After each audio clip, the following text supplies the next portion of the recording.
Welcome to the program. During the recent presidential election, we heard a lot of conversation about fake news, and specifically on the Facebook platform. We also learned that President-elect Donald Trump had literally threatened people, journalists, with his Twitter account. To help us make sense of this new world of social media, politics, and power, my guest is Kevin Driscoll. Kevin is a faculty member with the Department of Media Studies at the University of Virginia. Thank you, sir, for being here. Thank you for the invitation. So just a 30,000-foot view here. What's your initial gut reaction to what you have watched take place over the last few months as somebody who literally studies social media, Facebook, Twitter, and how we use these platforms? What has crossed your mind? Well, there's a couple different pieces of the puzzle, and one of them is asking the question, what is social media and what role does it play in people's everyday lives? And so I often think about what's the situation in which someone is using a social media platform? And it's usually in those gaps, the little interstitial parts of life, like you're waiting in line and you look at your phone and you get a little snippet of your timeline on Facebook or something like that. And then we can imagine all those moments in aggregate across the country as people are trying to make sense of this extremely lively election cycle that we've been in, to put it generously. Yeah. And so, yeah, we've got this thing called social media, and it's become a primary platform for people to find out about news, meaning all of the major news publishers are circulating video clips and headlines and images and things like that within this single frame of the timeline, whether it's on Instagram news feeds or Facebook or whatever. And people are getting it in these bits and pieces. So what are they getting in those moments? And it's really important to think about it that way in terms of like the situation in which someone uses the technology, because from a researcher point of view, you know, we might build a database with millions of posts and things like that, but almost no individual person ever sees every post that goes on their timeline. So there's this gap. So I always like to start the conversation with, how do people actually use this thing in their everyday lives? And then we can go to the big picture of what's happening in the aggregate. Because your initial question underscores the degree to which the experience is different for every single human being who uses Facebook or who turns on Twitter. Right. It's going to be different for all of us. Absolutely. Part of the promise of Facebook goes back to like early days in integrating internet services with the news, which is this should be able to create your custom newspaper, your daily newspaper that's just tuned to, towards your interests. Remember that back in the 90s? You sort of pick which news you want, and it'll be sent directly to you. Yeah. News will be completely tailored just for your interests. Right, and that sounded good in the context where the gatekeeping around news was very strong and the barriers to entry were really high. And it felt to people in the pre-cable era like not that many voices were being heard, and it was centered in a handful of cities and things like that. And so in that context, well, that daily newspaper where I get to customize it sounds pretty good. That sounds like an improvement. But what we've seen is the barriers did fall. A lot of really good things happened. A lot of new people were able to get involved in news making and sense making around the news. But yet we created new problems, and we don't have good habits of mind to think about how to make sense of news at the scale that we can access it. We don't have the new solutions yet for those new problems. Yeah, I mean, solutions and problems are in a dance, right? And we have swung way to the edge of the dance floor right now. So we're trying to bring it back in. So one of those dance moves out there on the edge of the dance floor is that fake news. Absolutely. And we have, yes, over the last 15 years, you've seen so many incredibly talented journalists who truly understand the profession and what they're doing, and the whole idea of finding and sharing truths and facts with a readership or a viewership. But you also have teenagers in Macedonia who don't give a rip about any of that. They just want to make money. Yeah. And they figured out a way to do it using Facebook and fake news. Yeah. And feeding it to the people who are hungry for conspiracy theories and lies. Yeah, there's a few different pieces of this, and one that you really put your finger on is the profession of journalism. And in a sociological way, professionalization is a way of creating a culture with shared morals and shared norms and values. And so for a certain group of people who make news, they see themselves as professional journalists. And a professional journalist meets certain standards, and they don't want to let things leave their desk unless they fit those standards. There's a lot of other people who are making media that looks and feels and sounds like news, and they are news makers of a kind, but they have not been enculturated into the professional journalism kind of way of seeing the world. Yeah. So now that category of people involves some really important new voices who are offering new perspectives, and we don't want to lose that. So it's not about, pulling it back, raising the drawbridge and saying, okay, only people who have these credentials can be newsmakers. But as you that pointed horse is out, out of the barn. Now we've got this exploitable gray area where people can come in. Now, why would they want to exploit it? There's a few different motivating factors. One is, like you pointed out, there's money to be made in terms of advertising. Right. But the flip side of advertising is always propaganda. Advertising and propaganda are about technologies of persuasion. And so here we've got this case where there's this amazing platform where lots of people can speak, they can circulate information widely at a very low cost, and so how might you exploit that for gain? And propaganda is a service that is available to people online. Right. And if you're not living in the United States, well, taking advantage of a demand for propaganda services is something that you might do as a rational economic actor living in another country. It makes complete sense to it. Yeah. A 17-year-old in Macedonia, oh my gosh, Absolutely. I can make a year's salary in a week putting up all this junk online, because as studies show, most of the people on the right are the ones who are going to pass this around. Mm-hmm. Much less so on the left, is my understanding. That is something that we see in research, Yeah. which tells us a little bit more also about that moment where people are scrolling through their timelines, which is often we're engaging with news for reasons other than information. Meaning, like, we don't go to the news only to know what's happening in the world. We also go for reasons of identity and community and a sense of belonging. And I think more than ever, there is an identity category of being a liberal or a conservative in the US that didn't exist before. And that identity category has ideological consequences, economic dimensions to it, all sorts of things come through it. But it means that when you're scrolling through your timeline and you see the headline or the little snippet or the preview of the video, you may not click through and watch it before liking it, sharing it, yeah. this kind of thing. And so news circulates in ways that have more to do with how we see ourselves in relationship to our community, as we see ourselves, how we express our identities online, than it might what information is available. It's fascinating to look at it that way. And with my background in anthropology, I'm seeing this as just the kind of information you share contributes to the narrative you have of your own identity, right. of who you are. It's as important as what you're thinking when you buy that car, or you buy a house at that address, or your kid is in that school, or what you're wearing. You're talking about who you are to other people. Mm-hmm. And I think that then has this interesting feedback loop in terms of what news is made.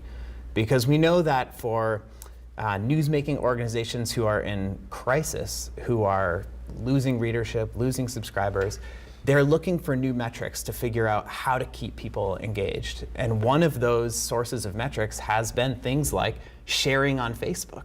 Yeah. And so then we have this really crude signal that says this many thousands of people shared this or liked it or favorited it or something like that. And we're trying to make sense of what that means. And the people who sell ads on Facebook are telling us it means one thing. They talk about engagement and things like that.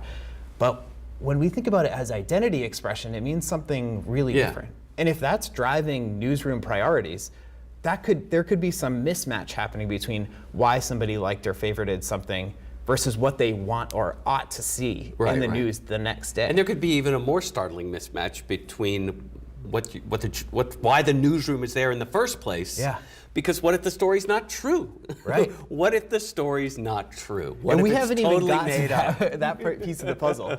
And I think the truthfulness is actually really interesting. This category of fake news, even the term is a little bit misleading because some of the news is just lies, like just straight up lies. And we've seen some of the most outrageous conspiracy theories.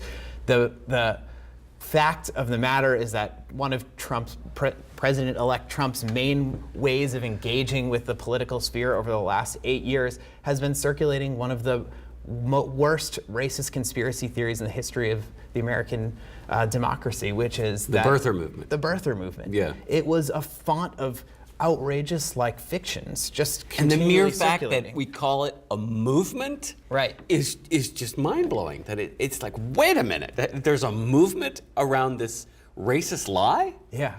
And why would I call it a movement? I think is because of the identity piece, which is people became invested in this bubble of this really like network of lies that they were bought in, and so one lie after the other confirmed it. And to share and commiserate about the lies with other people in your life or online became this matter of identity and community that made people feel like they belonged to some kind of righteous movement. It adds a whole other layer to identity politics, quote unquote, which has typically been understood to be on the left and embraced by the left when it's very much alive on the right. Oh, absolutely. Yeah, without a doubt. Yeah. And in fact, the identity politics that are played on the right are played in silence. They're almost played through a void, which is that the role of race in America is more alive than it has ever been. We are pushing forward towards a progressive move to recognize some of the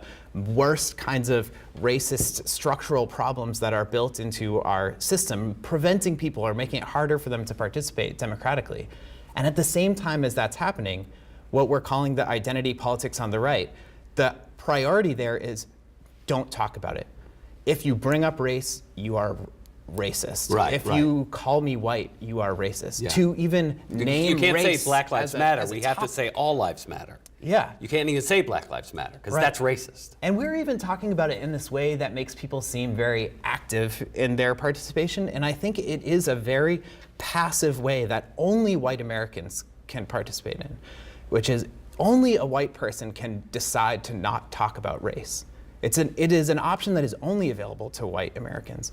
So to call someone white when they personally, as from an individual point of view, don't have to ever think about themselves as white is putting a burden on them cognitively, that they all of a sudden have to think of themselves as a person who has a race.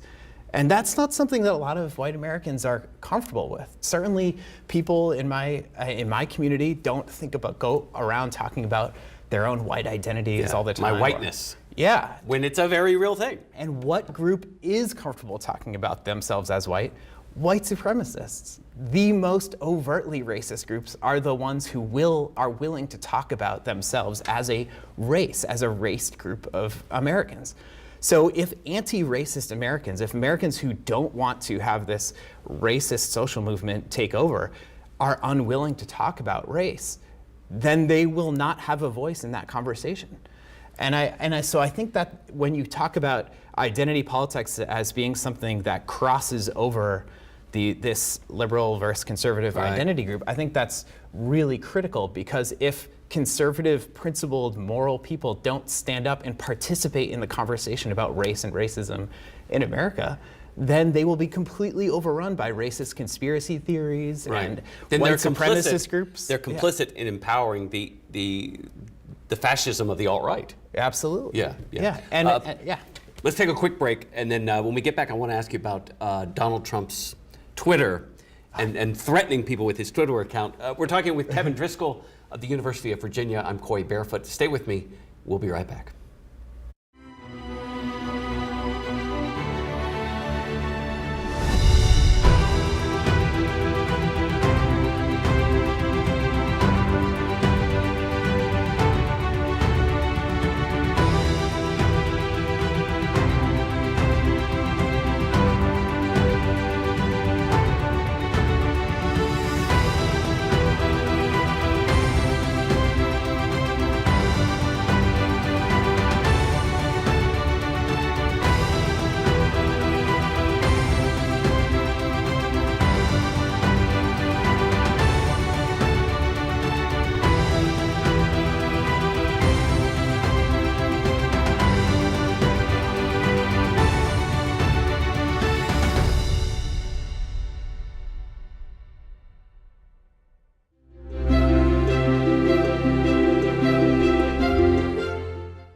Welcome back. My guest is Kevin Driscoll.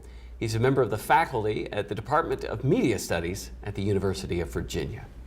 Kevin, before we leave fake news and Facebook and talk about Donald Trump's Twitter account, From your perspective, and you've spent so much time studying this, what's the responsibility of somebody like Mark Zuckerberg, who owns Facebook, who created Facebook, this platform? What's their responsibility as a company when it comes to monitoring, policing, preventing fake news from having the impact that we're seeing it have on the discussions on which our democracy depends? It's crippling our democracy when you fill the discussion with lies. And it's very intentional. It empowers a certain element, I would say a certain fascist, racist element participating in that conversation. What's their responsibility? Do they have any at all? Clearly they have some responsibility.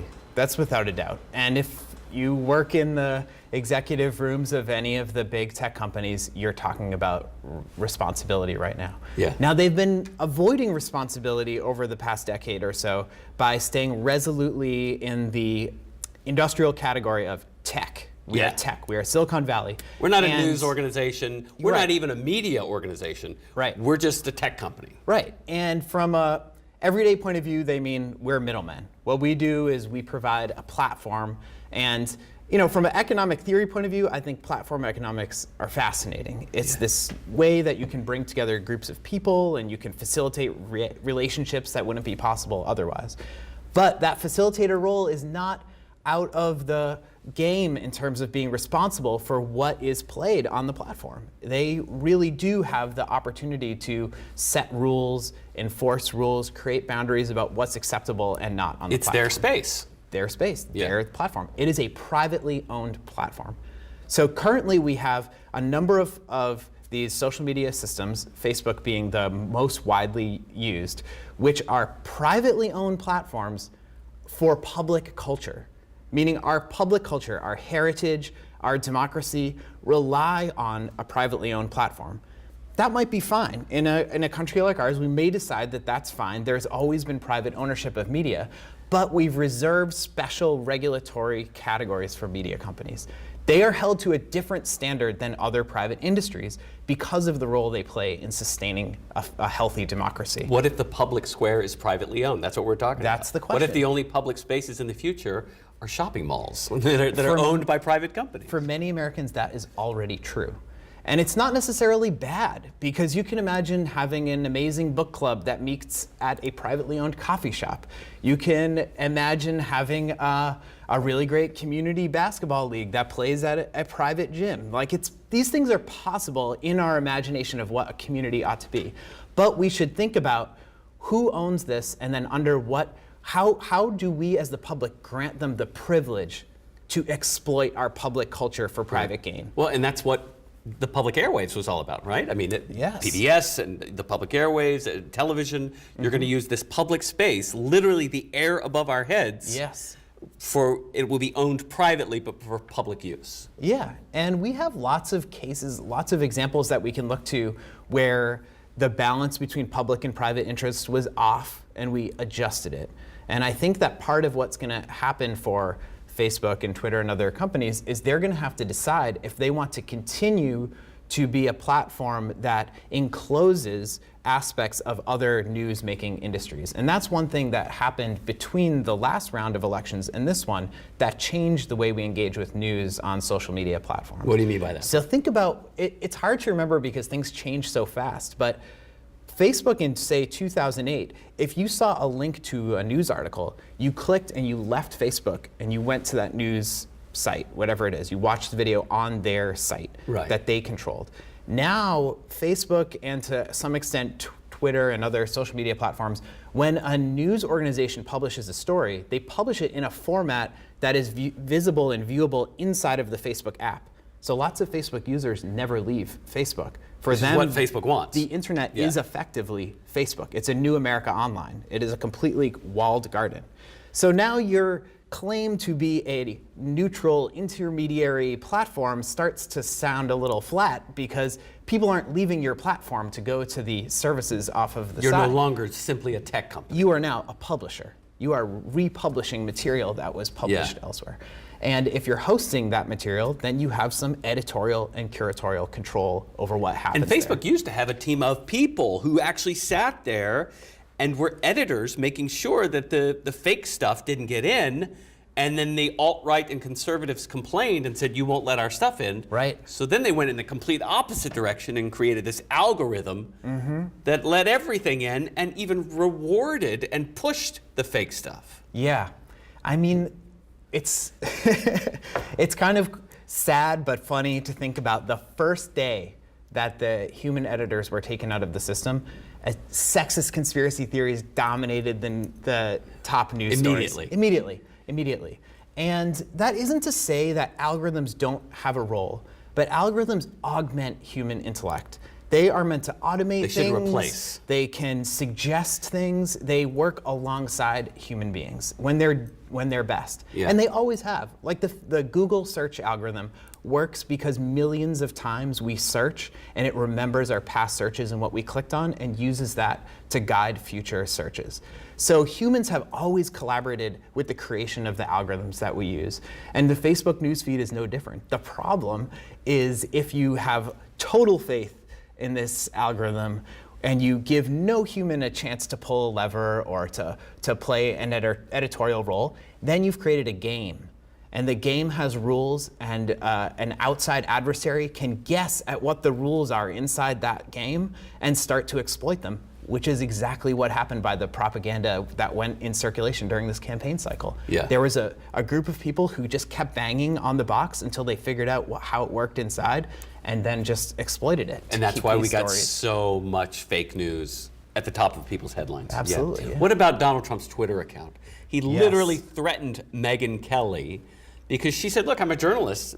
Fox News, Megyn Kelly said, I'm a journalist and I'm going to report on you. Good or bad. He didn't like that.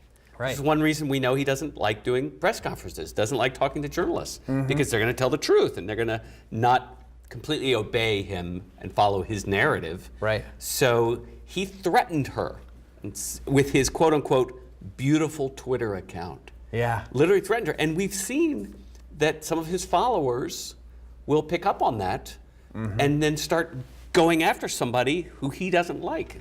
Yeah. It's pretty scary. It's terrible, but it's of a kind with a certain way of using Twitter that has been happening systematically for years. And this may sound strange, but bear with me for a moment. But a few years ago, there was an organized, systematic effort to abuse and harass women who are involved in the video games industry on Twitter. I remember that. Twitter was passive. They did not heed the call to stymie that abuse. Those exact same tactics, many of the same human beings that were involved, continue to use Twitter in the same way. And when we see Donald Trump tweeting things like that, it is perfectly of a kind with these abusers who are happening in this place that seems totally disconnected from politics. There is an absolute continuity. And Twitter's failure in that case enabled Trump's success in this case, period. And so it's helpful for us to also think about what's different about each of these platforms. Twitter is a distinct platform from Facebook with its own rules and regulations. And Trump did not use Facebook in quite the same way as Twitter. And it invites us to think about why. And one reason is that Twitter is a place that had all this culture of abuse and harassment, and the neglect to address the problem had already become ingrained. And it was a site that enables people to have multiple accounts and things like that. And so it was gameable in a different way than Facebook. The complement to that, or the unfortunate complement, is that Twitter is also where news making occurs. A lot of professional journalists, researchers, my colleagues, we go there to talk about our work and to make things happen. It's absolutely where news is broken. You doubt about it. You can completely manipulate how public opinion appears to journalists and researchers if you change it on Twitter. So Twitter is this case where it's like less than 1 in 5 American adults are using this platform on a regular basis. But the opinions of those who appear amplified.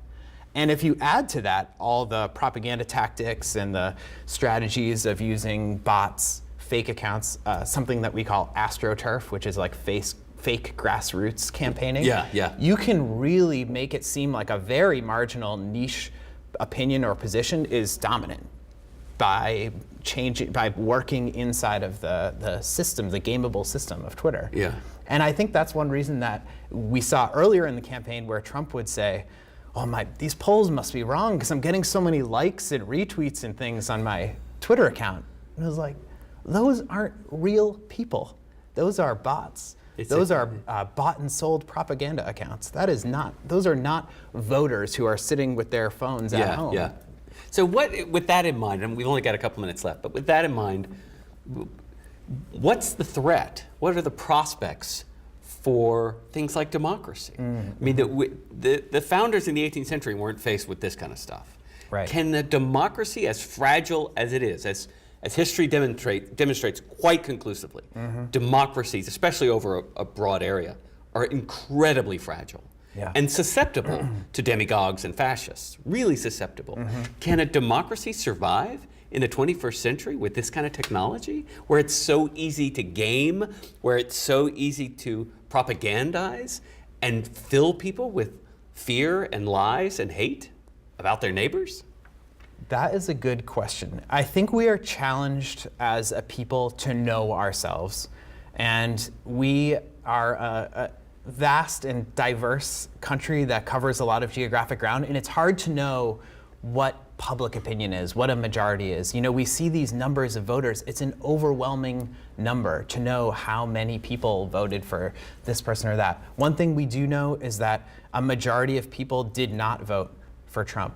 However, there were a number of people who were able to set aside the explicit misogyny, abuse of women, the racism, the abuse of immigrant people and other people in the country that were still able to vote. And so we know that there's a problem. But at the same time, I mean, if there's something that gives me hope, it's that these technologies have enabled a visibility for new social movements that wasn't possible before.